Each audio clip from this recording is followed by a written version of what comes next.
Sin City is an action crime thriller movie that was released on April 1st, 2005, and is based on a graphic novel series by Frank Miller.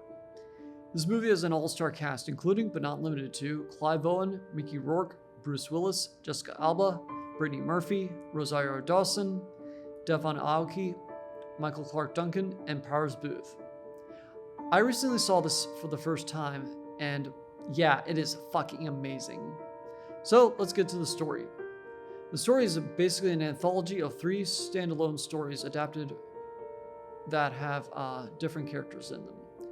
The first one is really just the first part of the story of Hartigan going after a criminal who kidnapped Nancy Callahan. But that one does continue later on.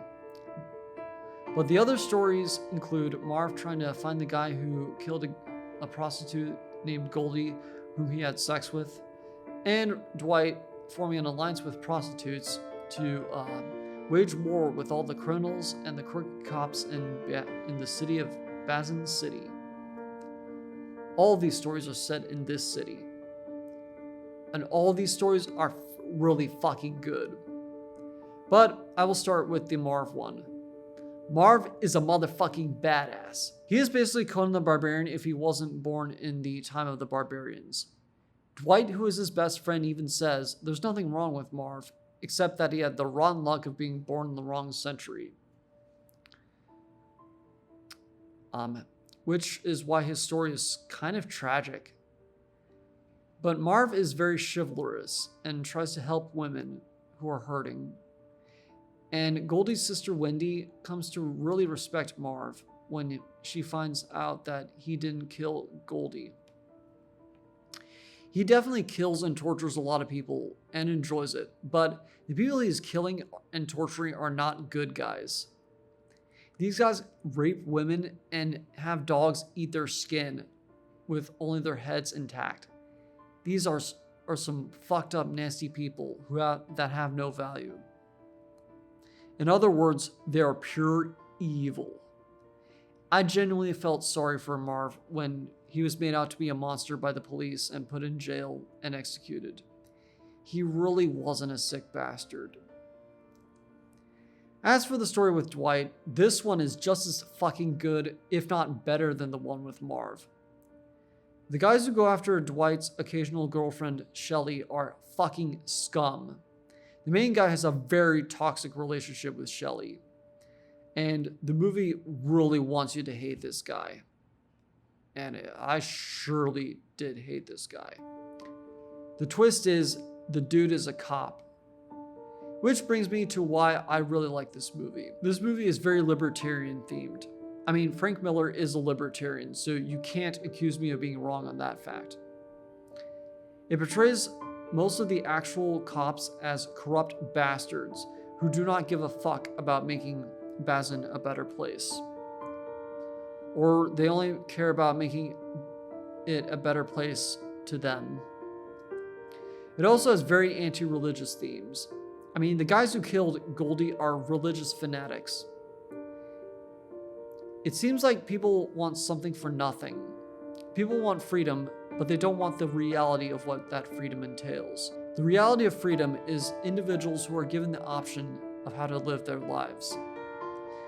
It can be messy at times, but that is exactly why it is so rewarding in the end.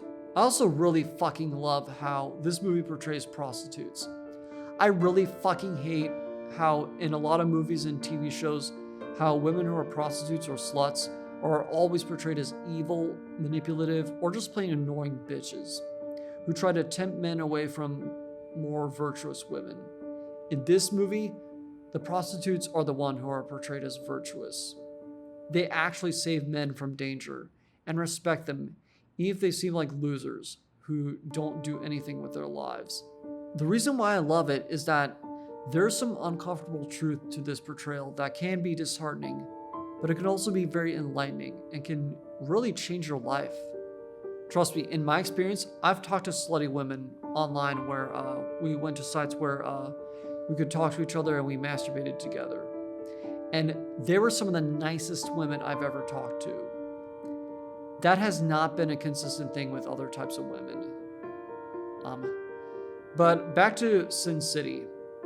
Dwight also takes a lot of pleasure in killing his enemies, and is also very chivalrous. In fact, all three of the male characters, at least the main ones, are chivalrous. What gives this movie a balanced mindset, though, is that rape is mentioned and attempted rape is shown, but the men who indulge in these acts are never portrayed as good guys. The movie makes it clear that it is their fault because respect and consent is important in any sexual relationship. It also helps that the women in these movies have great personalities. They are fucking tough, but also very comfortable with their sexuality, and actually have established personalities. Gail, Shelley, Nancy, and Mio are all great characters. Mio especially is interesting. She doesn't say a word, but she is so goddamn great. She's a great character who's fucking brutal toward her enemies. It also helps that she is of Japanese descent and uses katanas and ninja stars. She even saves Dwight, which is unbelievable. Oh, and of course, Devon Aoki is fucking hot. I guess the only female character that I don't care for is Becky. She does kind of become a bitch later on when she makes a deal with the crooked cops. Gail will definitely agree with me on that because she's all like, "Why you bitch?" But yeah, Dwight's story is really good. I will admit Hardigan's story is the weakest one of them all, but it is still really good. When we return, we have that guy who kidnapped Nancy, but this time he is turned yellow, but he is still a cruel, cruel bastard. Hell, one of the volumes of the Sin City graphic novel is called The Yellow Bastard, which is what I believe about him. He also smells like shit, and it is implied that his yellow blood smells even worse. But I really do like the emotion poured into Hardigan's story. It is revealed that Hardigan's wife married someone else while he was in prison, but he is happy for her.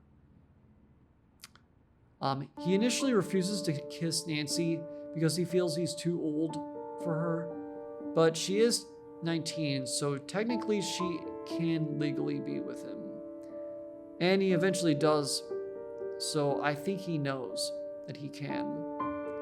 But I love how even after that yellow bastard torments Nancy, she never screams. It not only shows that she is strong, it shows that she kept her promise to Hardigan. What I love about this movie is that while much of it is really dark and gritty, it is never to the point of being cruel. Dwight's story actually ends on a happy note, and while Marv and Hardigan both die in their stories, at least they had a woman who appreciated the work that they did for them, and they knew they had one. Although Marv does appear later in the Hardigan story, so the continuity is up in the air. But overall, these stories are fucking amazing and deserve all the praise they get. The action scenes are fucking awesome. You got plenty of guns, fighting and swordplay, knives, explosions, and lots of gore.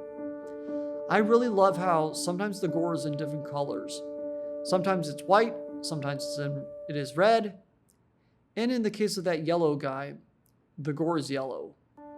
It is shot and edited pretty well, and there's a ton of action that is more than goddamn satisfying. The production values are excellent. The cinematography is fucking amazing. It is in black and white, but there are certain parts of the screen that are in color. It makes the objects in there a lot more eye-catching. Examples would be Goldie's hair and dress, the flashing police lights, the red sky while the prostitutes shoot the corrupt cops, and of course the yellow guy. It really feels like the graphic novel come to life. The editing and sound are really good too. The music is honestly underrated. One of the composers was Grammy Revel, so you know that I'm going to like it. It is very atmospheric and perfectly captures the grungy look and feel of this movie. I also really do think the main theme is so goddamn cool. It has some hard rock in there, as well as some light use of an orchestra.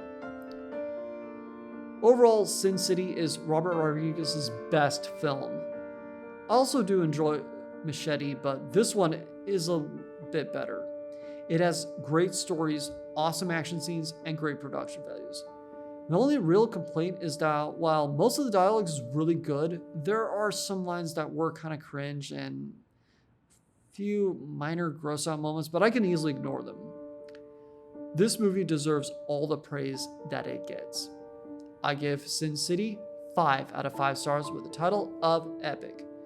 Anyway, I'm Spike Robot. If you like this video, you can subscribe to my channel and feel free to support me on Patreon and follow me on Instagram. If you support me on Patreon, you get exclusive updates on my next video. And if you follow me on Instagram, you can see all the pictures I took in Venezuela, so go check those out if you want. I'll see you next time. Honor the freedom, Jingos.